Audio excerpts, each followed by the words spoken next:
آپ ایسے با کمال کہ جو اس دربار سے وابستہ ہو جاتے ہیں، سلسلہ بسلسلہ سلسلہ بسلسلہ کتنی ہی دور جا کر وابستہ ہوں، حضرت کی نظر عنایت سب پر برابر رہتی ہے، اور جو حضرت کے چاہنے والوں کی طرف غلط نظر اٹھاتے ہیں ان کا نہ دنیا میں کوئی بھلا ہوتا ہے اور نہ ان کی آخرت کامیاب ہوتی ہے۔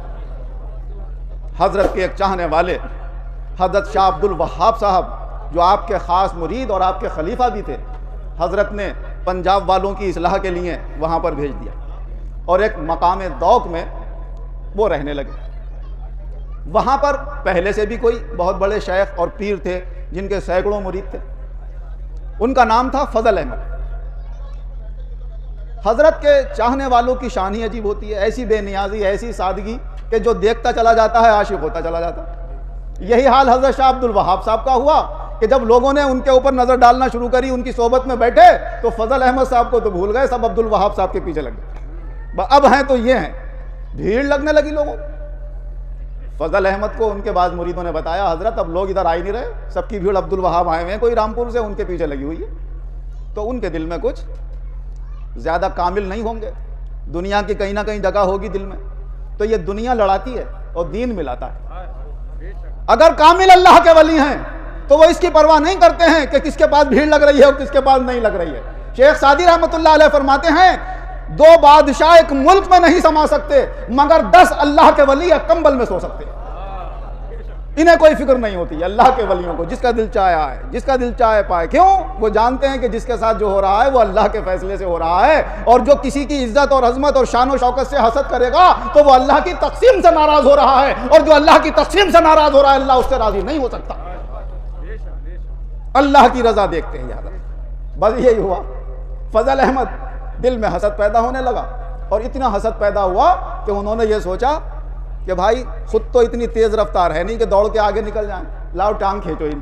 جس سے خود نہیں دوڑا جاتا وہ دوڑنے والے کی ٹانگ کھینچ کے آگے بڑھنا چاہتا ہے، اور جن سے دوڑنا آتا ہے وہ کہتے ہیں میدان میں دوڑ لگاؤ، آگے خود ہی نکل جائے، محنت کرو۔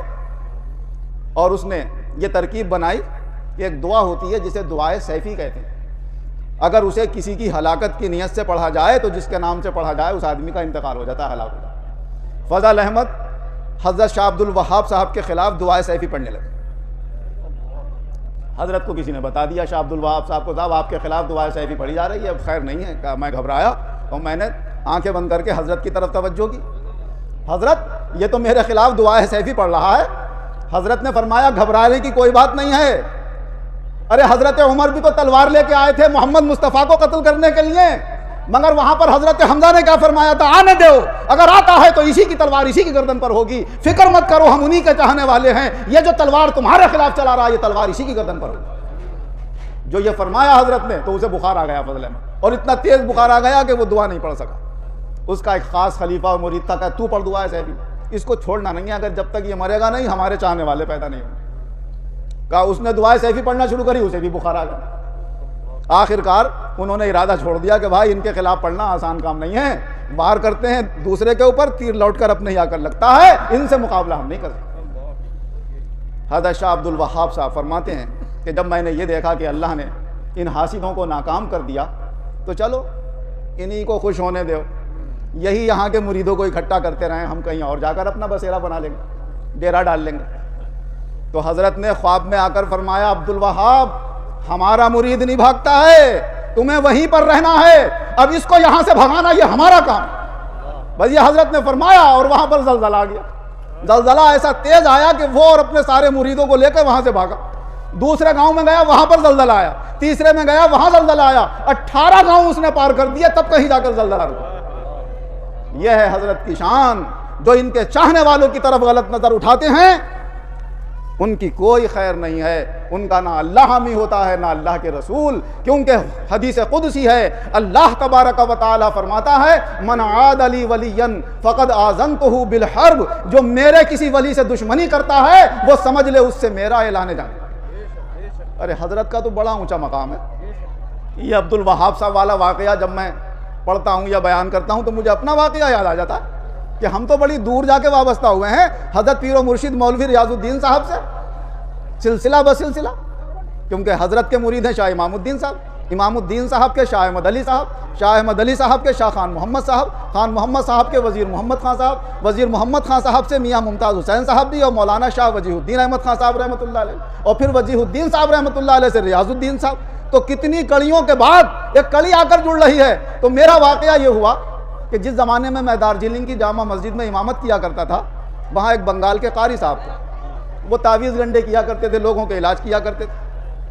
اللہ کا کرم، حضرات کرام کی نظر عنایت اور ان کے صدقے میں فیض بخش شاہ درگاہی محبوب الہی رحمۃ اللہ علیہ کی نظر عنایت کہ جب انہوں نے ہماری عزت وہاں پر بڑھتے ہوئے دیکھی تو ان کے دل میں بھی حسد پیدا ہو گیا۔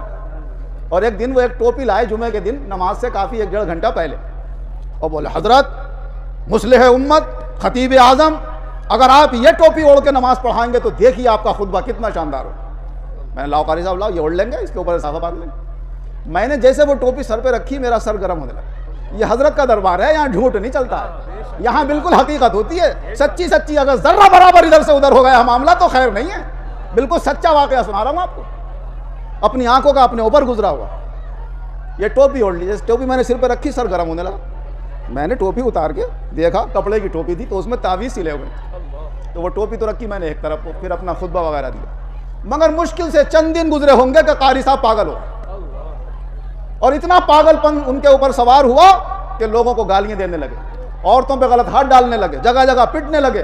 پھر لوگ ان کو پکڑ کے گاڑی میں بٹھال کے بنگال لے گئے ان کے علاقے۔ وہاں کے 2 امام اور بھی امامت کیا کرتے تھے، اور لوگ آتے تھے وہاں کام کرنے بھی دارجلنگ بنگال کے۔ تو میں ان سے پوچھا قاری صاحب کا کیا حال ہے؟ کہ ننگے بیٹھے آنگن میں لیٹرین کرتے ہوتے ہیں، پیشاب کرتے ہوتے ہیں، لیکن ٹھیک نہیں ہو پا۔ تو یہ ان حضرات کا اعلیٰ مرتبہ اللہ کے یہاں کھلا ہوا ہے کہ جو ان سے وابستہ ہو کر ان سے وابستہ ہو جاتے ہیں، ان کے اوپر بھی خدا کا اتنا بڑا کرم ہو جاتا ہے۔ حضرت جب ککرالہ میں تشریف فرما تھے اور رامپور میں ہمیشہ آنے کا آپ نے ارادہ کر لیا، کبھی کبھی تو چلے جاتے تھے لیکن پھر یہ ارادہ کیا اب آخر وقت تک رامپور میں رہنا ہے، تو تمام گاؤں والوں کو گاؤں کے باہر بلا کر فرمایا بوڑھا ہو بچہ ہو کوئی بھی ہو سب میرے ہاتھ کے اوپر بیعت کر لے، گاؤں کا کوئی ایک دن کا بچہ بھی باقی نہ رہے۔ جب سب مرید ہو گئے تو حضرت نے فرمایا اب اس گاؤں میں قیامت تک جتنے پیدا ہونے والے ہیں میں نے روحانی عالم کے اندر اپنے دست قدرت میں لے کر انہیں بیعت کر لیا، اب کسی سے بیعت ہونے کی انہیں ضرورت نہیں ہے۔ اور فرمایا اگر پھر بھی ان کے دل میں یہ خیال آئے کہ ظاہر میں ہم نے پیر نہیں بنایا ہے تو میرے سلسلے سے وابستہ جس سے بھی مرید ہو جائیں گے سمجھ لو میرے ہی مرید ہو جائیں گے۔ حضرت نے ایسا قیامت تک کے لیے اس نسبت کو کامل بنا دیا کہ جو اس نسبت کے اندر داخل ہو جاتا ہے اللہ تعالیٰ کا اس پر بہت بڑا کرم ہو جاتا ہے۔ وہ جانتا ہے یا اللہ جانتا ہے یا جس پر گزرتی ہے وہی جانتا ہے۔ اللہ تبارک و تعالی حضرت سیدنا فیض بخش شاہ درگاہی محبوب الہی رحمۃ اللہ علیہ کے صدقے سے اس نسبت کی یہ برکتیں ہمیشہ قائم رکھے اور ہمیں اسی کامل نسبت سے قائم رکھے، اور اسی نسبت اور برکت کے ساتھ اللہ آخرت میں بھی ہمارا معاملہ فرمائے۔ آمین وآخر دعوانا ان الحمد للہ رب العالمین۔